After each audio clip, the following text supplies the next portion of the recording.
ఈ ఒక్క మిస్టేక్ వల్ల మీకు సీట్ అలాట్ అయినా కూడా ఆటోమేటిక్గా మీ సీట్ అనేది క్యాన్సిల్ అయిపోతుంది.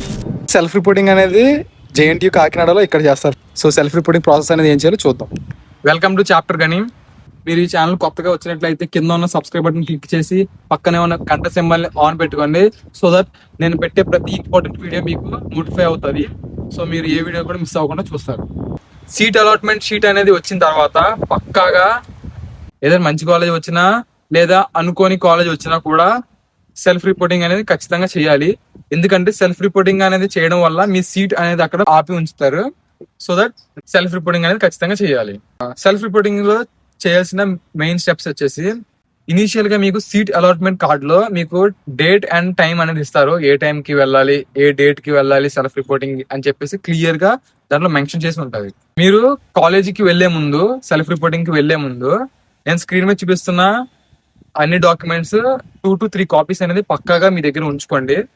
నెక్స్ట్ వచ్చేసి కాలేజీకి వెళ్ళిన తర్వాత అక్కడ వాచ్మెన్ ని మీరు అడగండి, ఎక్కడ ఏ ప్లేస్ లో లేదా ఏ బ్లాక్ లో మాకు సెల్ఫ్ రిపోర్టింగ్ అనేది జరుగుతుంది. జరిగితే వాళ్ళు మీకు చెప్తారు. సో మీరు డైరెక్ట్ గా ఇంకా ఎవరిని అడగకుండా, ఏ కన్ఫ్యూజన్ లేకుండా డైరెక్ట్ గా సెల్ఫ్ రిపోర్టింగ్ ఏరియాకి అనేది వెళ్ళిపోతారు. అక్కడికి వెళ్ళిన తర్వాతే మనకు మెయిన్ ప్రాసెస్ అనేది స్టార్ట్ అవుతుంది. మీరు అక్కడికి వెళ్ళిన వెంటనే మీకు ఒక ఫామ్ అనేది ఇస్తారు ఫిల్ చేయమని చెప్పేసి. అది మిస్టేక్స్ లేకుండా ఫామ్ అనేది కంప్లీట్ గా ఫిల్ చేయండి.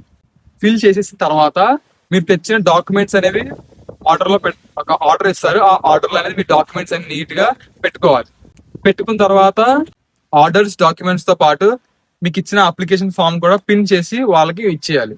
ఇచ్చిన తర్వాత మిమ్మల్ని ఒక వెయిటింగ్ రూమ్ లో వెయిట్ చేయమని చెప్తారు. మీతో పాటు చాలా మంది పేరెంట్స్ ఉంటారు, అందరూ వచ్చేదాకా వెయిట్ చేయమంటారు. అయిపోయిన తర్వాత మిమ్మల్ని ప్రతి ఒక్కరిని పేరుతో పాటు పిలుస్తారు. సో దట్ మీరు అక్కడికి వెళ్తారు. వెళ్ళిన తర్వాత స్టార్టింగ్ లో డాక్యుమెంట్స్ ని పిన్ చేసి సబ్మిట్ చేశారు కదా, సో వాటిలో సెల్ఫ్ రిపోర్టింగ్ కార్డ్ మీద సిగ్నేచర్ చేసి మీకు ఆ కార్డ్ అనేది రిటర్న్ చేసేసిన తర్వాత కొన్ని కాలేజెస్ లైక్ జేఎన్టీయూకే మా కాలేజ్ అనేది చెప్పారు స్పెసిఫిక్ గా. మనకు వచ్చిన బ్రాంచ్ ఉంది కదా, మనకు సెలెక్ట్ చేసిన బ్రాంచ్, ఆ బ్రాంచ్ పలానా డిపార్ట్మెంట్ కి వెళ్ళి చెక్ చేసుకోమని చెప్తారు. వెదర్ మీకు ఇంట్రెస్ట్ ఉన్నా లేకపోయినా కంపల్సరీగా ఆ యొక్క స్పెసిఫిక్ బ్రాంచ్ లేదా ఆ డిపార్ట్మెంట్ కి వెళ్ళి మీరు మీ క్లాసెస్ ని లేదా అక్కడ ఉన్న ఫ్యాకల్టీతో మాట్లాడుకోండి. వెళ్ళి మీ ప్లేస్మెంట్స్ గురించి కానీ, ఎలా వెళ్తుంది, స్టూడెంట్స్ కి ఏమేమి కావాలి, ఏమేమి రిక్వైర్మెంట్స్ అన్ని తెలుసుకోవడం చాలా చాలా ఇంపార్టెంట్. అండ్ మీకు కాలేజ్ హాస్టల్స్ గురించి మంచిగా ఇన్ఫర్మేషన్ తెలియాలి అంటే అక్కడ చదువుతున్న స్టూడెంట్స్ ని కన్సల్ట్ అవ్వడం చాలా బెటర్ ఆప్షన్. వాళ్ళ దగ్గరికి వెళ్ళి మీరు అడిగితే అక్కడ ఉన్న లూప్ హోల్స్ ఏంటి, మంచివి చెడ్డవి అన్ని వాళ్ళు మీకు చెప్తారు. సో దట్ మీరు జాగ్రత్తలు అనేది తీసుకోవచ్చు. సో ఇది టోటల్ సెల్ఫ్ రిపోర్టింగ్ ప్రాసెస్ అనేది.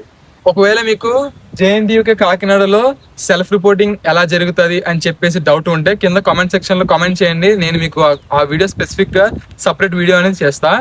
అండ్ మీకు ఈ రిపోర్టింగ్ లో ఇంకా ఏమైనా డౌట్స్ ఉంటే కింద కామెంట్ సెక్షన్ లో నాకు మీ క్వశ్చన్స్, డౌట్స్ ని కామెంట్ చేయండి. నేను పక్కాగా కామెంట్స్ కి ఆన్సర్ అనేది ఇస్తా. So this is for today. Thank you.